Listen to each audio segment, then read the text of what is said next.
اگر تم اپنے 100% دے کر بھی ناکام ہو رہے ہو تو جان لو کہ تم کسی بڑے مقصد کے لیے چنے جا چکے ہو۔ ابھی تمہیں کچھ سمجھ نہیں آئے گا، تمہیں لگے گا سامنے کوئی راستہ نہیں، کوئی منزل نہیں، لیکن ایک بات تم ہمیشہ یاد رکھنا، سردیوں کی صبح ہمیشہ دھند ہونے کی وجہ سے لگتا ہے کہ سامنے کوئی راستہ نہیں ہے، لیکن چلتے رہنے سے راستے بھی مل جاتے ہیں اور منزل بھی۔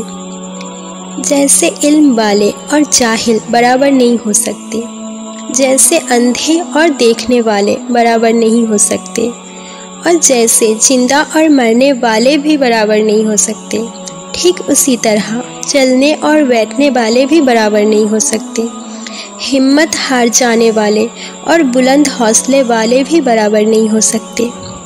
تو تم ہمت رکھو، جس نے تمہیں بنایا ہے وہ کبھی بھی کچھ بھی بے مقصد نہیں بناتا۔ وقت تمہارا بھی آئے گا، عزت تمہیں بھی ملے گی، کائنات کے راز تم پر بھی کھلیں گے، اور چراغ تمہارے ہاتھ میں بھی تھمایا جائے گا، بس تم یقین رکھو۔ اور معاوضے تو یقین رکھنے والوں کے لیے ہی ہوتے ہیں نا۔ اپنی مانگی گئی دعا پر اتنی اداسی کیسی؟ نا امید اور بے یقینی ایسی جیسے کہ اللہ ایک دم سے تمہارے دل سے اتر گیا ہو، جیسے کہ وہ دیتا ہی نہیں، جیسے وہ دیر کر دیتا ہے۔ معاوضے ہونے میں، صبر دینے میں، یقین رکھنے میں، امید دلانے میں، توکل کرنے میں، اور سب سے بڑھ کر تمہاری چاہ میں، تمہیں لگتا ہے وہ دیر کر دیتا ہے، حالانکہ وہ سب سے پہلے ہی دے دیتا ہے، بس تم اس کے آزمائش کو سمجھنا نہیں چاہتے۔ وہ آزمائش جو تمہاری من پسند چیزوں کے ذریعے اللہ تمہیں آزماتا ہے۔ اللہ ہمیں اپنے قریب کرتا ہے، اور اس لیے وہ ہر راہ میں ہمارے امتحان لیتا ہے، اور دعائیں تو قبول ہو جایا کرتی ہیں۔ یہ دیری تو بس وقتاً ہے۔ یہ بھی تو ہو سکتا ہے اسے دعا میں مانگی گئی تمہاری الفاظ اتنی پسند آ گئی ہو کہ وہ تمہیں بار بار سننا چاہتا ہو سکتا ہے اس لیے دعا کے قبولیت میں دیری ہو رہی ہو۔ بس تم اللہ سے پختہ یقین رکھو اور بار بار امید مت ہارا کرو۔ جس امید سے تم اللہ سے مانگتی ہو اسی امید سے صبر بھی کر لو۔ ہر چیز اپنے وقت پر ہی ہوتی ہے۔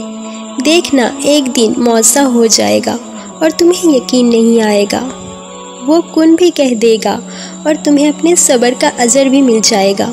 وہ کیسے نہیں دے گا، بس ایک وہی ہے، اس کے جیسا کوئی نہیں، جو برے حالات کو اچھے حالات میں بدل سکتا ہے، جو بندے کی نصیب لکھ سکتا ہے، تو وہ سب کچھ کر سکتا ہے۔ صبر شروع میں بہت مشکل لگتا ہے، کیونکہ ہم ان چیزوں سے آزمائے جانے کی عادی نہیں ہوتے جس نے ہمیں بے پناہ محبت ہوتی ہے۔ تب ایسے لگتا ہے جیسے کہ دعائیں بھی بے بس ہو گئی ہیں، لیکن پھر جیسے جیسے وقت گزرتا جاتا ہے ویسے ویسے چیزیں بدلتی رہتی ہیں، پھر آہستہ آہستہ مختلف حالات بھی ہمارے حق میں ہونے لگتی ہیں، اور دعائیں بھی ایک دم سے قبول ہونے لگتی ہیں۔ اب سمجھ آتی ہے کہ صبر تو بس اسی راستے کا ایک حصہ تھا جو ہمیں ہماری پسندیدہ منزل تک لے آیا ہے۔ ہم اجر کما تو سکتے ہیں، لیکن اسی اجر کا وقت صرف اللہ ہی طے کرتا ہے۔ صبر صرف امتحان ہوتا ہے، ایسے امتحان جس کے بعد سب کچھ آپ کو ویسے ہی لوٹا دیا جائے گا